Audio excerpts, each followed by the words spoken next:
century. This is a man who, after decades of incompetence and criminal negligence, gave us the most secure border the United States has ever had. He signed the largest tax cut in history that is fueling the greatest economy the world has ever seen. He moved the U.S. Embassy from Tel Aviv to Jerusalem, and he gave us the closest relationship and collaboration with our ally Israel that the nation has ever known. And he alone had the courage and the moral clarity to order and direct military action against Iran to make sure it will never have a nuclear weapon. They impeached him, they indicted him, they tried to imprison him, they tried to knock him off the ballot, and then they tried to kill him. And it all failed because God has a purpose for this man. And it is to save our nation. Please welcome back to this stage the 45th and the 47th President of the United States, Donald J. Trump.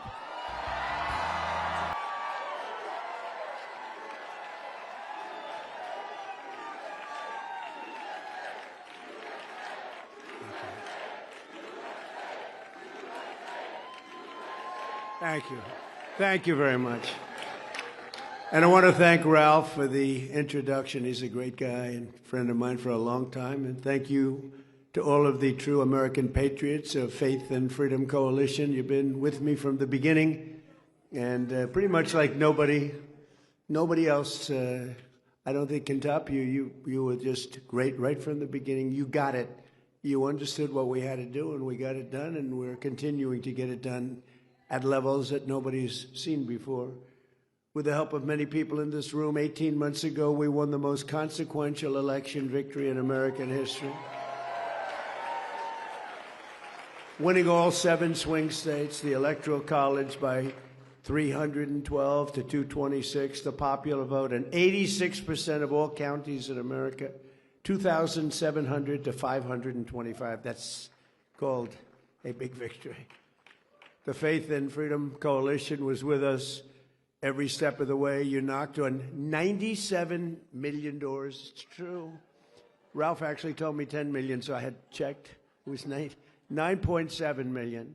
You reached 18 million voters. Think of that. Voters of faith.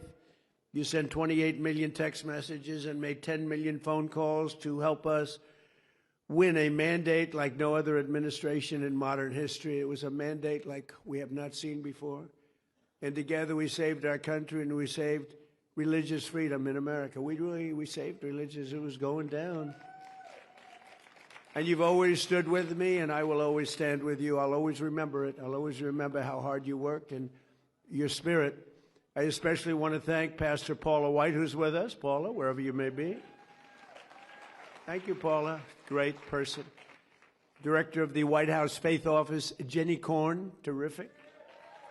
Jenny, thank you very much. Bishop Kevin Koberis. Where is Kevin? Thank you, Kevin. Good job. Nice-looking man. President of the National Hispanic Christian Leadership Conference, Pastor Sam Rodriguez, who's been with me from the beginning. This place is crowded.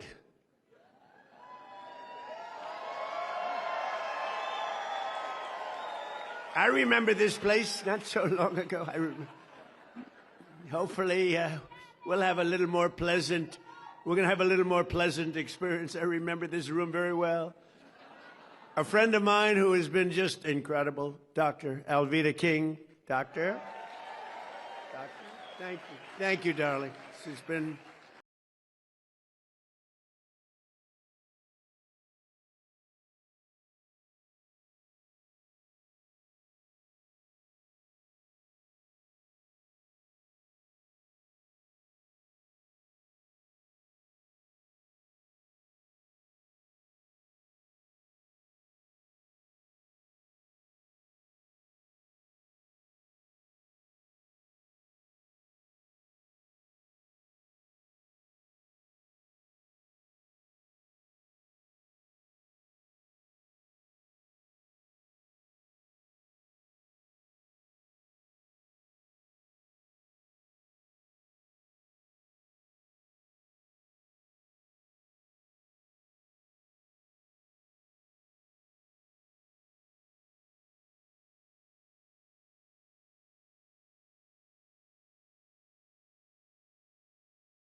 up. If that were stock, we'd be very, very rich, all of us.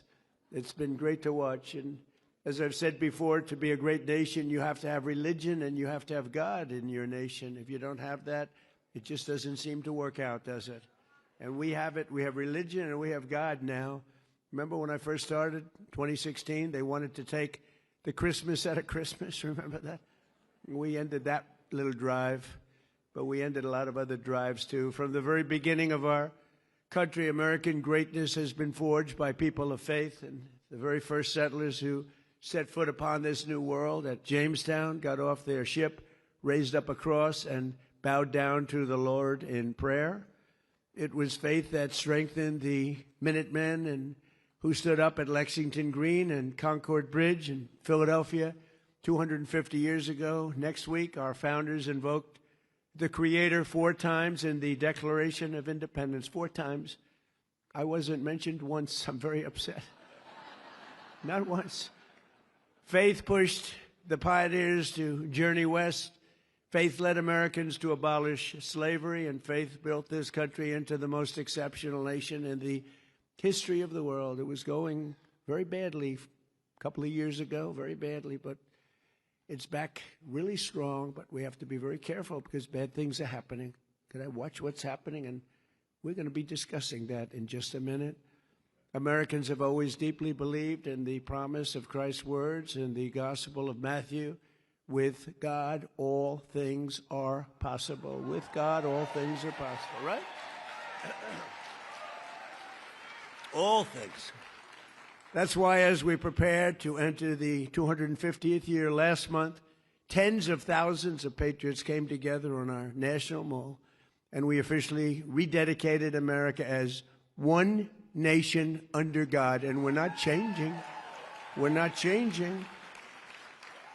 And we always have been, and we always will be. We're not going to let them take it away. But as we celebrate this anniversary, we must also remember that our country could have been marking this occasion under very different circumstances. The last administration carried out a reign of persecution and repression against Christians and people of faith like America has never seen before. It's terrible. They turned a nation founded on freedom for believers into a place where Catholics were targeted by the FBI, where pro-life grandmothers were put in jail for praying, and where members of our military were thrown out of the armed forces for their religious beliefs. The radicals responsible for these offenses would have loved nothing more than to mark America's 250th anniversary by driving God from our public square once and for all. They wanted to do that.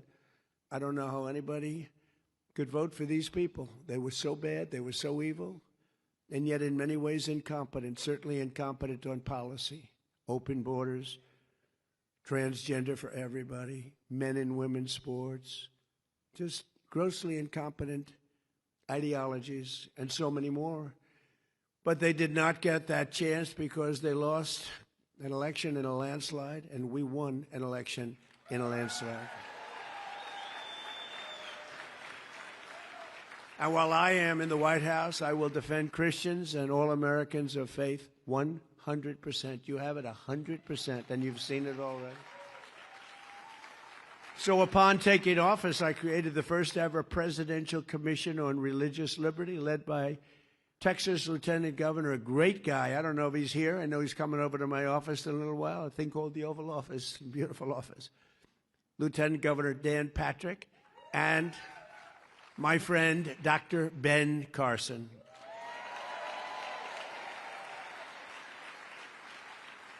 I don't know, so many people in this room, I don't know if they're here, they may be here, but they're two great people.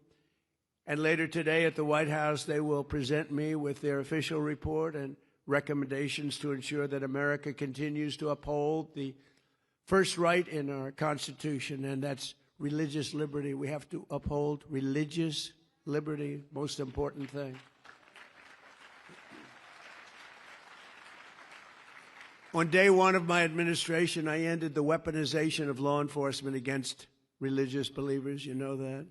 I pardoned the Christians Joe Biden threw in jail for saying prayers. He threw him in jail. He didn't know what the hell he was doing. The guy's grossly incompetent. But he was surrounded by very smart, in some cases brilliant lunatics.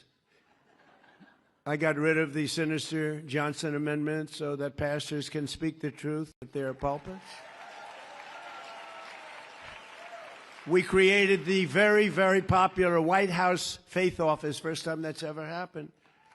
And I set up an official Department of Justice task force to eradicate anti-Christian biases. Anti-Christian bias, who would think? At a high level, too, although it's fading, going to fade fast. That task force just produced a new documentary revealing the abuses of religious freedom that they uncovered. It's called By Dawn's Early Light, and it's out right now, and it's really supposed to be, I have not seen it, I cannot tell a lie, I have not seen it, but I've heard about it, and I hear it's great, and I will see it, I hope soon. I also signed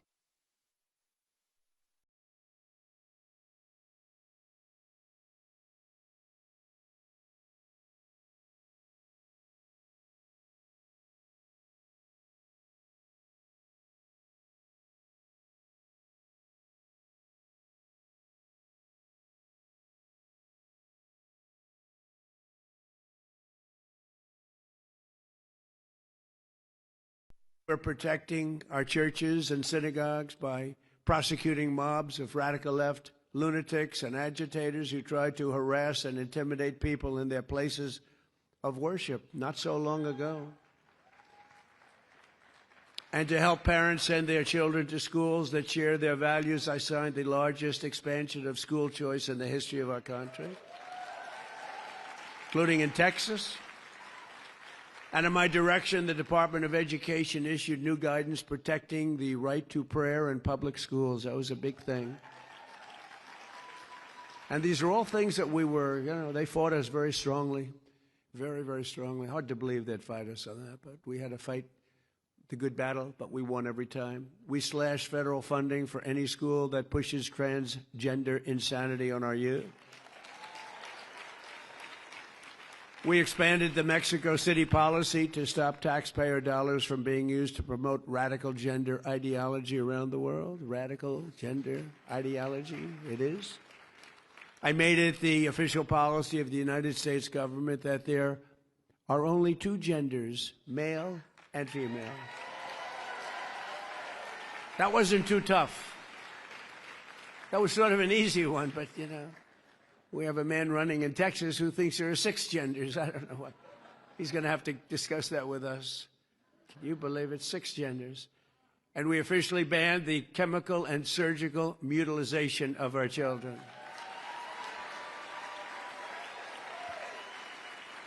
And now we have to pass the Save America Act to protect our sacred American elections. Have to pass it.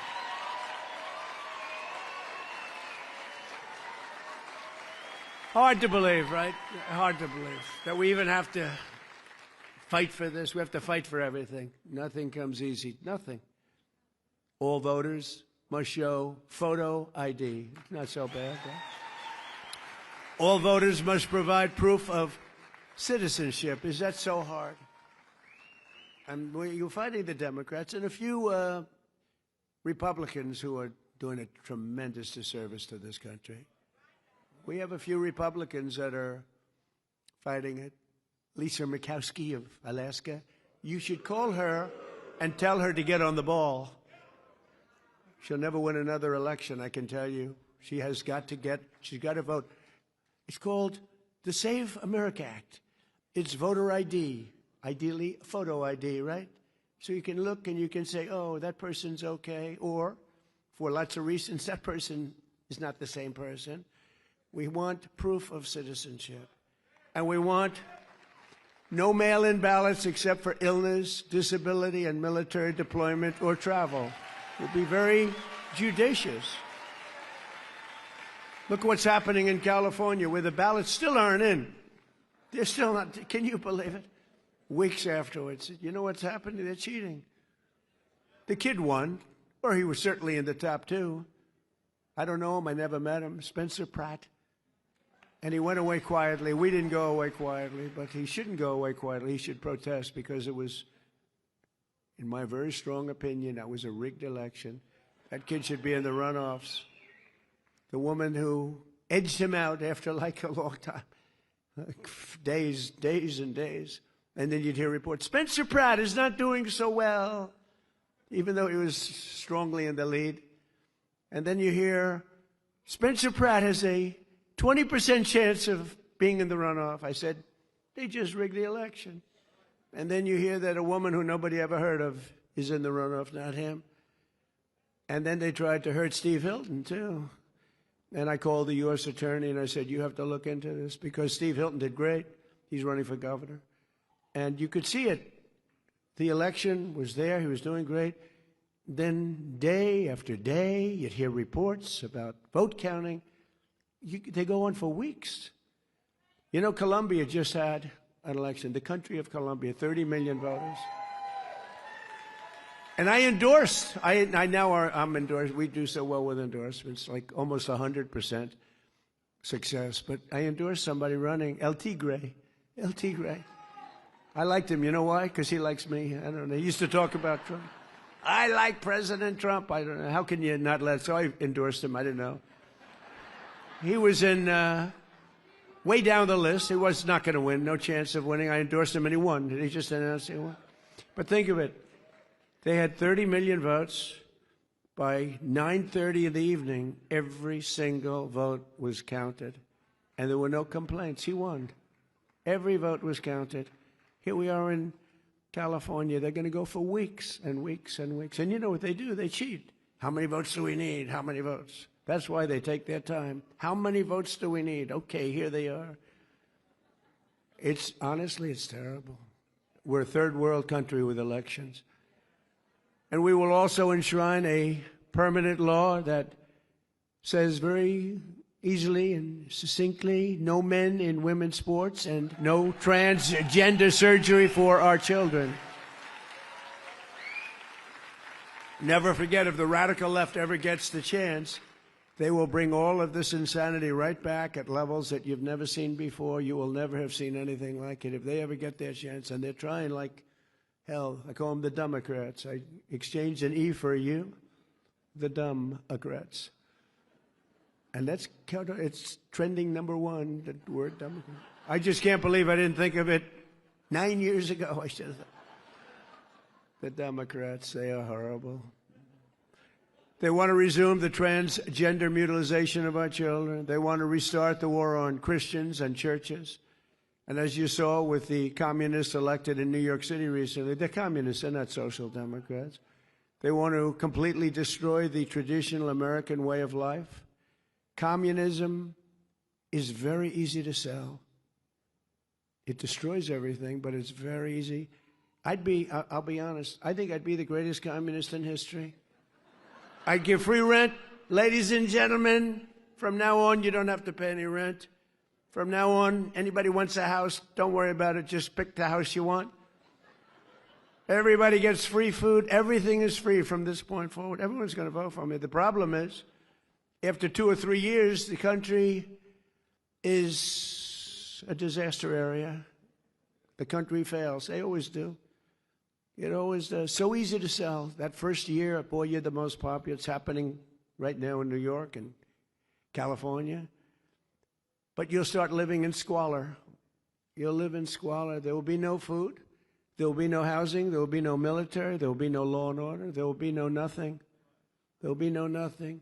You'll be a third world inhabitant in every way, and everyone will suffer or die. You'll suffer or die. That's what happens. For thousands of years it's been happening by different names. Thousands of years. I'm telling you, I'd be the greatest communist in history. It would be so easy. You wouldn't have to work. You could stay home. The problem is a couple of years go by, the whole place collapses. Always does. Always has. But I'm sorry to say, but assassinations of those who oppose them is a very important element of their ideology. Assassination's a big deal for them. They're animals. They're animals. In many cases, they're not smart, but in some cases, they are. It's easy for them to get followers because they make promises that they know they can't keep, and the Democrats aren't fighting back. That's why they're dumb. They're not fighting back. They're afraid. I watch Schumer. He's afraid to fight. I watch guys that are pretty normal and guys that we oppose. They're afraid to fight. The Democrats have taken a tremendous turn left, and many of these people, I looked at some of the people that got elected the other night in New York. These are in many ways stupid people, in some ways and intellectually probably pretty smart, but they're people that want to destroy our country. They hate our country. They hate our people. They hate the Democrat Party. The Democrat Party is in big trouble because this isn't stopping with New York. This is going on. It's too easy to get elected, giving everything away. Too easy to get elected. Very dangerous, but you'll soon have nothing left. That's the problem. In many ways, they're allowing them to just go their own way, do your own. We don't want to take a chance on saying anything bad because we're afraid we're going to lose our jobs if we do. They're afraid they're going to lose their election if they even think about saying anything bad about this new breed of sick people. They're not smart enough or tough enough to fight the plague that's happening. It's happening right before your very eyes. If they fought them the way they fight Republicans or the way they fight me, they'd be victorious. They didn't beat us, but they'd be victorious against the communists. But they don't have the courage to do so, so they're turning communists themselves. It's becoming a communist party. These are not social Democrats. These are hardcore, godless communists. They're godless communists. All communists are godless. They don't believe in God. This is the most serious threat to our country since its existence, in my opinion, 250 years ago. This is a major threat to our country. It isn't something that's easily solved, but with a little love and help, some hard work, because it's ironic we're celebrating a very important birthday, our most important birthday so far, 250 years. And instead of speaking about Christ, and instead of speaking about freedom and victories of all different kinds, we're speaking about yet another threat to the foundations of America. These ruthless communists will attack all religions, but in particular Christianity. They always do. They're after Christianity more than any other religion. It seems to be more and more throughout the world, maybe because we're doing so well. I don't know. Maybe if we weren't doing well. But you see the numbers, how they're growing, how the churches are filling up. It's a beautiful thing to see. I mean, look, it happens to be during my presidency, so I don't mind taking credit for it. I'm very proud. But a lot of great things are happening. All communist countries attack religions violently. It's part of their deal. As you know, we recently struck Nigeria and largely ended the slaughter of great Christian populations. They have a great Christian population. They were being butchered. Thousands and thousands of people were being killed. Children, women, old people, just being slaughtered, hatched to death. They know that if they go further, the attack will be far greater, and that they don't want to really get involved anymore so much. You know, we hit them very hard. We knocked out their leader. We knocked out their second leader and their third leader. Sounds a little bit like Iran, actually. That's all about a different cause that we have to do, because we cannot let Iran have a nuclear weapon. Can't let it happen. So I'm saving Christians throughout the world, even though we are not in those various countries where you read about this. But they'd like to make our country just like those countries. That's where they started. They started right where we are right now. But I'm saving them by hitting these terrorists very violently and very hard. We're hitting them very hard by the greatest weapons on earth, taking them out. We know where they are. We hunt them down and we take them out. Think of it. They go into a village and they just kill everybody. It's like crazy. They will close your churches in this country. They go communist, and they're trying to. They will kill your people, and that's what they're about. They want to end religion. They have to end religion because their ideology doesn't work if you have strong religion. People like you that are so incredible and love our country so much and love God. This is the greatest threat to our country since its founding, in my opinion, 250 years ago, what's happening right now. the greatest threat. People don't look at that, well, oh, 3 people were elected. No, no, it's many more than 3 people. And the other people are being swayed because they don't have the sense to see what's happening. They don't have the sense. Their followers are not leaders, even though they're politicians, in some cases successful ones. For the first time in history, the powerful Rent Stabilization Board, as an example, that sets rents in New York City, just happened today. They've done it for years and years, and they've been very far left. They're run by Democrats, and they give landlords a hard time for years and years. It's called rent control. They give landlords a hard time, but they always give some increases so they can survive. But they just came out, first time ever, with a ruling, 0 rent increases for landlords, 0 for the next 2 years, despite the fact that energy, supplies, real estate taxes, and just about everything else has gone up. They're supposed to allow you to have that. 0.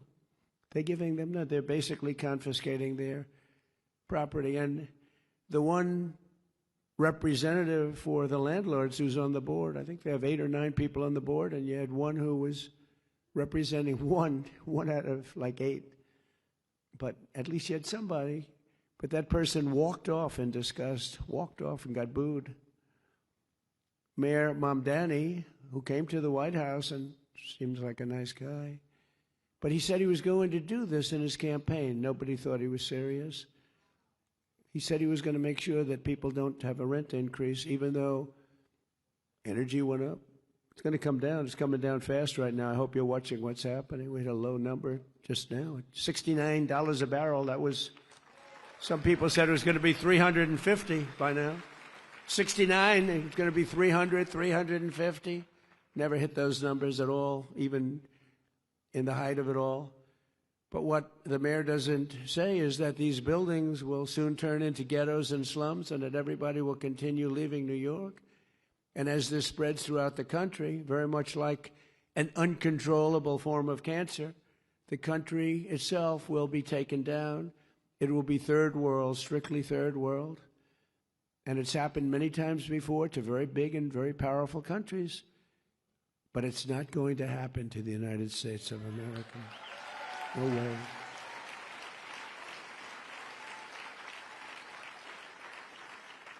Because communism really is the past and freedom is the future. That's what we are. All we want is freedom. Freedom is going to be, freedom gets you everything. Everyone needs to get out and vote in the midterms. We have to win this election. This election is very vital. If we don't, everything that we've gotten so much. I mean, religious liberty, but we've gotten so much. Our military is the strongest in the world. I built it during my first term, strongest in the world. And people respect us again. They respect us maybe like never before. We were laughed at a year and a half ago. We were laughed at. And now we're the most respected nation anywhere in the world. And in our 250th year, we will make our nation stronger and safer, better, more prosperous, and more faithful. Very important, more faithful than ever before. Today, we have the largest economy on earth. We're expanding at a degree and to a degree that nobody thought possible. They never thought what we're doing for the last year and a half. It's only a year and a half. What we're doing for the last year and a half, nobody thought was possible. We have the strongest military on earth. We have the most powerful technology on earth. We're winning on AI. We're winning with automobile manufacturing. Do you see how many plants are coming back into the United States? Tariffs. Tariffs. If they don't come in, they have to pay massive tariffs. Make your car outside, but you have to pay massive tariffs to come in.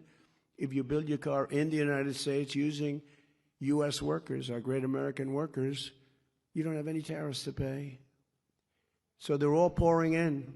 It should have been done years ago by other presidents. We have the greatest culture on earth, and above all, we have the greatest people on earth. We do. We have the greatest people. But think of it. I was with the King of Saudi Arabia, and he said, Mr. President, 2 years ago, your country was dead. It was a dead country. And today, you're the hottest country anywhere in the world. It's amazing what's happened. We were laughed at. We were laughed at. We had a man who couldn't speak, couldn't think. He didn't know what the hell was happening. kept falling down all over the place. If he was standing here now, he would have been off the stage before he started. But if he was standing here now, he wouldn't know how to get off the stage. You had to lead him off the stage. It was a disaster, and it was a rigged election. But we did it again, and we got it right. Too big to rig. We made it too big to rig. It was a rigged election. And look what happened because it was a rigged election. 25 million people came in, many criminals, murderers, 11,808 murderers, more than 50% of who created more than one murder, murdered more than one person. These are not going to be the citizens of our country. There's not a thing you can do to change that. But drug dealers at the highest level, the worst, some of the worst people on earth came in through open borders, Joe Biden's, but really it was the Ideology's open border policy where everybody could come in. They came from all over the world. They emptied their prison populations into the United States of America. Think of that. But we're getting them out. We're getting them out faster than anybody can imagine. And we're going after the bad ones first. We're getting them out. Last week, we signed a historic agreement to accomplish what no president has ever been able to accomplish before, that Iran will never have a nuclear weapon. We're not going to let that happen. And thanks to the power and skill of the United States Armed Forces, Iran today has no Navy, no Air Force, no anti-aircraft capability, no radar, virtually no manufacturing. Their drone capacity has been cut by 82%. Their missile capacity has been cut by 80%. Their rocket launchers have been cut by 90%. Their leadership has been killed a first time, and their leadership has been killed a second time. And nobody wants to be the leader of Iran anymore. They said, who would like to be the president? And everyone said, no, thank you. It's amazing. And then the fake news, like the New York Times, which is a failing publication.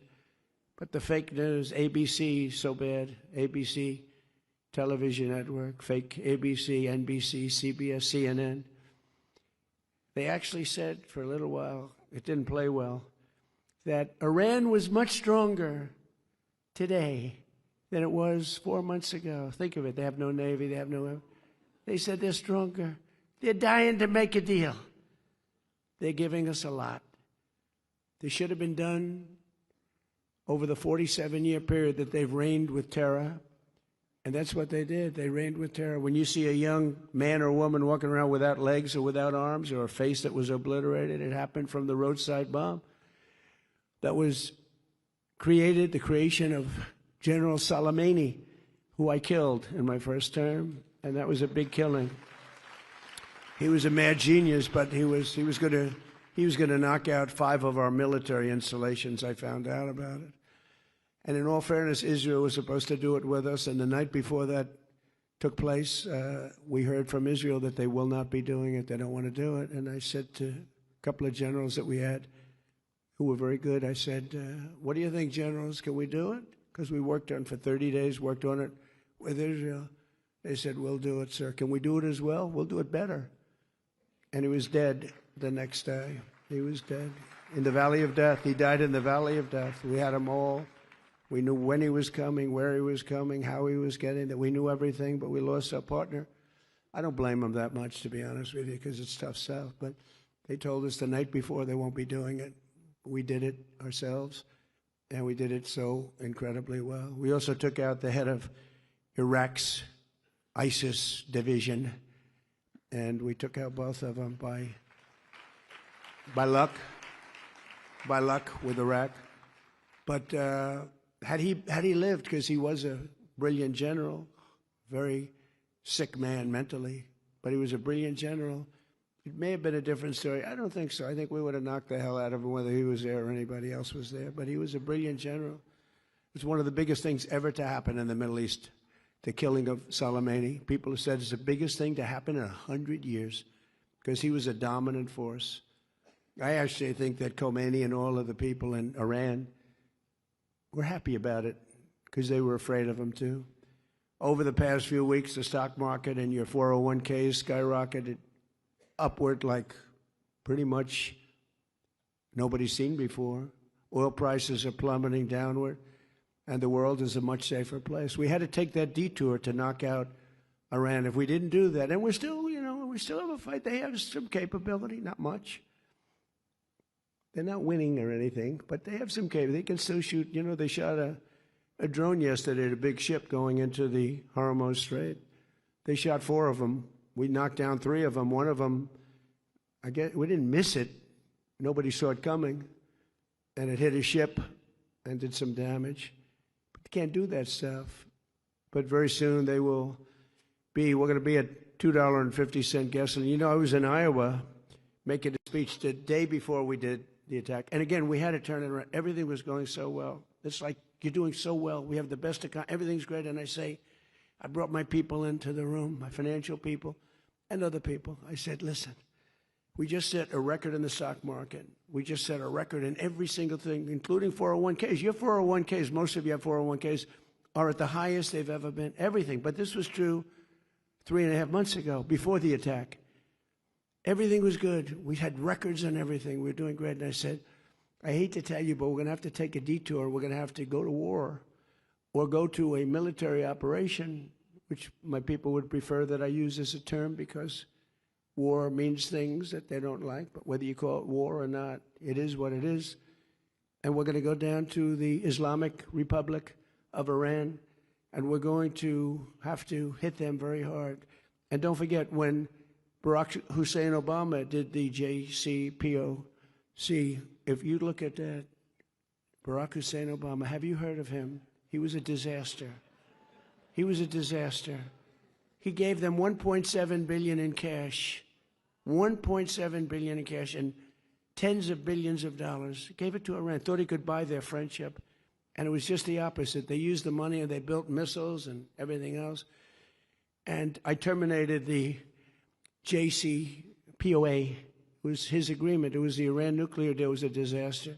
By the way, it expired a long time ago, but I terminated it long before it expired. If I didn't do that, Iran would have had a nuclear weapon. If I didn't send the B-2 bombers in 10 months ago, they would have had a nuclear weapon. We obliterated that nuclear dust. Very important. And then you wouldn't have Israel. Israel would be gone. I know you have a lot of good fans of Israel in this room. And Israel would have been gone, and probably the Middle East would have been gone. And they could have taken a shot. We would have wiped them out pretty quick, but they could have taken a chunk of us too. But in my first term, I created the greatest economy in the history of the world. The first term was a great success and rebuilt the military, did everything. But now we're blowing it away. We're doing much better this time. And again, we did have to make that excursion. How would you like to be given the best numbers we've ever had as a country and tell people, guess what, we're going to war? And nobody in the room knew what I was talking about because it wasn't their thing. And I said, we got to stop them from having a nuclear weapon. Because you want to see problems? Let a crazy country have a nuclear weapon. You'll see problems like you've never seen before. The stock market has set 73 all-time record highs since the election. And more Americans are working today than at any time in the history of our country. That's pretty good. In January 2025, we inherited the worst, most dangerous, most wide-open and insecure border in history. I actually think in the history of the world. I don't think it's just here. You could just walk into the country, and again, they were letting prison populations, they were taking buses and dropping them off at our border, and people coming out, murderers coming out of prison, drug dealers, the worst people. They made our criminals look like nice people. That's the only thing nice. Our criminals, for the first time, looked very nice by comparison to these people. But they dropped 25 million people over 4 years into our country. And it's the single hardest job I have, getting them out. We're getting them out pretty rapidly, but it's a very hard thing. But think of it, prison populations from the Congo, from all parts of South America, from all parts of the world, were taken in, driven through Mexico, and dropped off in our border, and they would walk right into our country. And we've quickly turned it into the strongest and most secure border in the history. We have the strongest border we've ever had now. And for the past 13 months, 0 illegal aliens have been admitted into the United States. 0.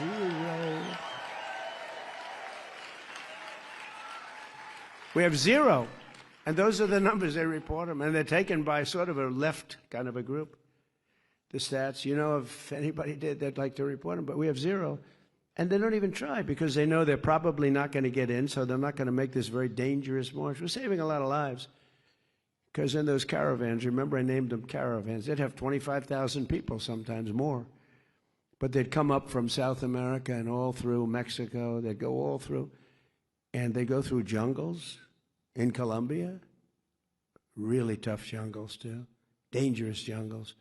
And women would die, and women would be raped. Remember when I said they get raped, crime, murder, and everyone, my first speech was controversial. When I announced I was running, everyone said, "What do you mean raped?" What I said was peanuts compared to what happened. And the women would come up and they'd die, they'd be raped. A lot of people would die on those caravans. The journeys up they call them journeys through hell. Because they had to go through jungles, they had to go through very dangerous areas.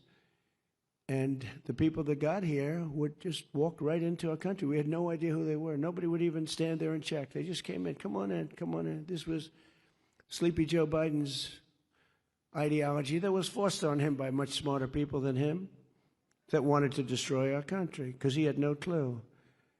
But with the help of our law enforcement heroes in 2025, we achieved the largest drop in the murder rate ever recorded in our country's history 125 years ago. Think of that, think of that. The year 1900, that was before my father. My father would hate me saying that because it's a long time ago, but that was before my father was born. I had a wonderful father and mother, and family. But the lowest murder rate in 125 years. Washington, D.C. is now one of the safest, most beautiful cities in the country. And just a little while ago, it was a killing machine. Think of that. A year and a half ago, Washington was a very unsafe city. Now it's one of the safest cities in the country. It's one of the most beautiful cities. Doug Burgum and myself and a whole group of people did a great job on the monuments and fountains. And the reflecting pool was so beautiful. They tried to destroy it. They cut it up with a box knife and tried to destroy it. And it's in great shape now. They're terrible. They're vandals. They've caught 6 of them, I guess, maybe more. They've got others in line to be caught. But we just inspected it. We'll fix it right after the 4th of July. Got to let the water out, just fix it. But we caught them. They would cut it, and they would grab this very expensive and very good material, totally waterproof, and they rip it. These people are sick. They ripped a scar 350 feet long through the side of the reflecting pool. These are the people we're dealing with. These are the people that want to destroy our country. But we've invested a record $1 trillion in the United States Armed Forces, and we're going this year for $1.5 trillion, all made in the USA. And something that's so exciting, the recruitment. You know, if you go back a year and a half, 2 years ago, you could not get anybody to join the Army, the Navy, the Air Force, the Marines, the Coast Guard, Space Force. You couldn't get anybody to join. They had tremendous recruitment problems, but now recruitment in every branch of our military is setting records. 18 months ago, we had tremendous shortages, and we couldn't fill them up. We were never going to fill them up. That included police and firemen. We couldn't get policemen and women. We couldn't get firemen and women. Anything with a uniform, because they were ashamed of our country, because we had people that were not respected. You have to respect the president. If you don't respect the president, you're going to have a problem. You're going to have a problem. They had no respect. And now we have waiting lists. Now you can't get into the military. Literally, we went from the worst recruitment numbers ever in 1 year to the best recruitment numbers ever. And it all started on that beautiful day, November 5th, right? A thing called Election Day. And as soon as we won, before I even got to do anything, those numbers started going through the roof. People love our country again, and they have spirit. You always loved it, but you were down, you were depressed. You were not feeling too good about our country, especially you as people with a great religion and a fervor for Christianity and religion. You should be depressed. You should have been, but now you're riding high. But we have to be careful. We don't want to lose it. We've got to win the midterms. We've got to win the election coming up, and we're gonna be in good shape. But you have to expose them. If you don't expose them, I mean, I stand here and I expose them. Some people don't do it right. They say they're going to get free rent. Well, that's okay to say, but everyone's going to vote for them, except for a few of the people in this room. But you have to say they're going to get free rent. But in 2 years, everything is going to collapse and you're going to live in squalor. When you say that, you can beat the free rent. You can beat the fact that they're going to take your house away and give it to somebody else, which is essentially what they'd like to do. But it's happened so many times over the years with really powerful countries, and we're not going to let it happen. So we have the strongest and most powerful military anywhere in the world. I built it in my first term, using it a little bit in my second term. And we're once again using it to defend America's interests and American values. Look at what happened in Venezuela. We have a great, and by the way, we're helping Venezuela. They had a tremendous earthquake, a lot of people killed, and unbelievable, right in Caracas. And we have a lot of people over there helping. But Venezuela's been fantastic. We've had a great relationship. It was a one-day war. We hit them so hard, and one-day war. Now we've taken out millions of barrels of oil, and we've paid for the war many times over. But just as importantly, they are doing better than they've ever done. They're making more money than they've ever done. They've never made the money that they're making now. And it's really, I mean, outside of what happened last night with the terrible, that was terrible what happened. It was a big earthquake, knocked down buildings. But outside, it was really, it's a happy country again. The people are happy. They're dancing in the streets. The people running it are doing a very good job. The United States has never been stronger. We have never been wealthier. We've never been prouder to be an American. Since 1776, America's story has been a tale of freedom, overcoming oppression, good defeating evil, and faith overcoming every challenge and every foe. We had everybody was winning, and we're going to continue stronger, maybe stronger. One generation, think of it, just one generation after our war of independence, the British tried, they really tried hard to conquer America in the War of 1812. That didn't work out too well. But they failed, and the cause of freedom won, and it continues to win. The War of Survival ultimately gave America our national anthem and our Star-Spangled Banner. Many Americans know the story of Francis Scott Key writing the words of the anthem, and watched the flag under attack, and he wrote those beautiful words. But what few realize is that the very same poem also inspired our national motto. The fourth verse of the song ends in these words, and this be our motto, in God we trust. In God we trust.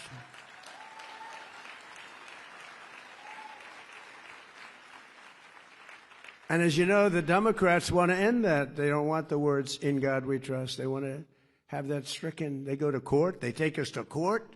We're never changing that. We'll fight for that. We're not changing that. In God we trust. Better believe it. So today, on the threshold of our 250th year, this room is proof that America is still a nation that lives by those magnificent words, in God we trust. With the help of everyone here today and Americans of faith all across this land, we will continue to protect the promise of the Declaration of Independence, one of which actually is in my office, in the Oval Office. So we cherish it.